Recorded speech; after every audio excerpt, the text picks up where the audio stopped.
আসসালামু আলাইকুম। Welcome to my channel হক সাহেব। দেখে হয়তো বুঝতে পারছেন আজ ভিন্ন ধরনের ভিডিও নিয়ে এসেছি আপনাদের মাঝে। গতকাল 28 জানুয়ারি ভয়াবহ এক স্নোস্টর্ম আঘাত হেনেছে নিউ ইয়র্কে।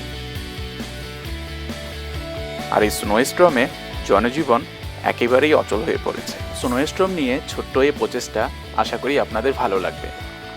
ভিডিওটি শেষ পর্যন্ত দেখবেন আশা করছি।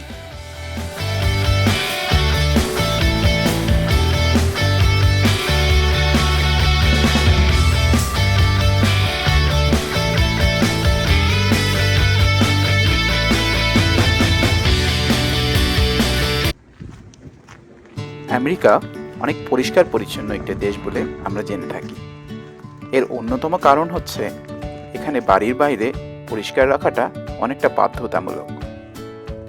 দেখেই বোঝা যাচ্ছে বাড়ির চারপাশের স্নো পরিষ্কার করার জন্য সবাই উঠে পড়ে লেগেছে।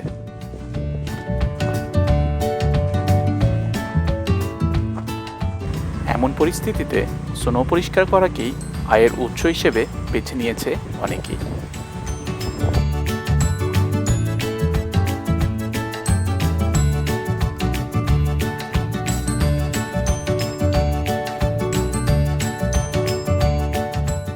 নিউজে বলা হয়েছে প্রায় 20 ইঞ্চি স্নো পড়েছে এই স্টর্মে। গাড়ির উপরে স্নো দেখে তা অনেকটাই সঠিক বলে মনে হচ্ছে।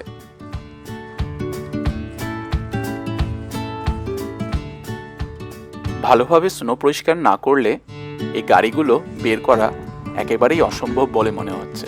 আর পুরোপুরি পরিষ্কার হতে তো কয়েকদিন লেগেই যাবে।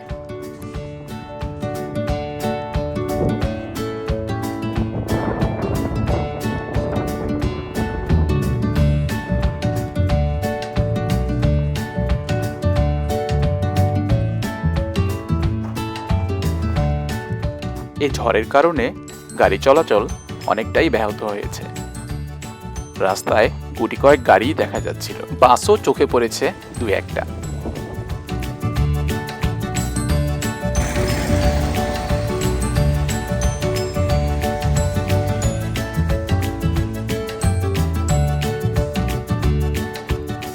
সাইডওয়াকগুলো পুরোপুরি পরিষ্কার করা হয়নি এখনো, তাই কোথাও হাঁটা অনেক সহজ হচ্ছে, আবার কোথাও অনেকটাই অসম্ভব।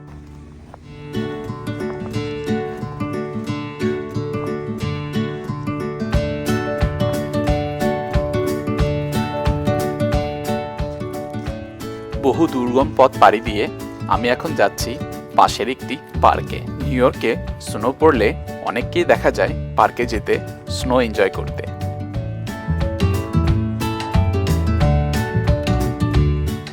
দূর থেকে পার্কে অনেক মানুষই যেতে দেখা যাচ্ছে।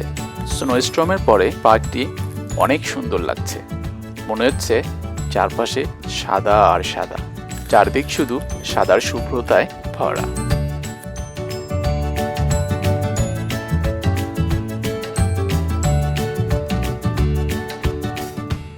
ছোট সোনামণিদের দেখা যাচ্ছিল স্নো নিয়ে বিভিন্ন খেলায় ব্যস্ত থাকতে।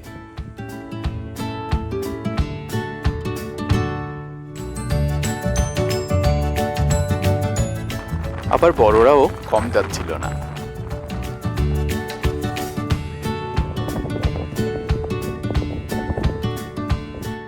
স্নোর সাথে বিভিন্ন ভঙ্গিমায় ছবি তুলতেও দেখা গেছে অনেককে।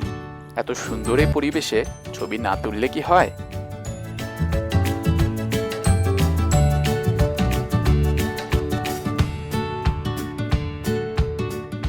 সুন্দর এক মনোমুগ্ধকর পরিবেশ তৈরি হয়েছে ঝড়ের পরে, যা নিজের চোখে না দেখলে বিশ্বাসই করা যাবে না।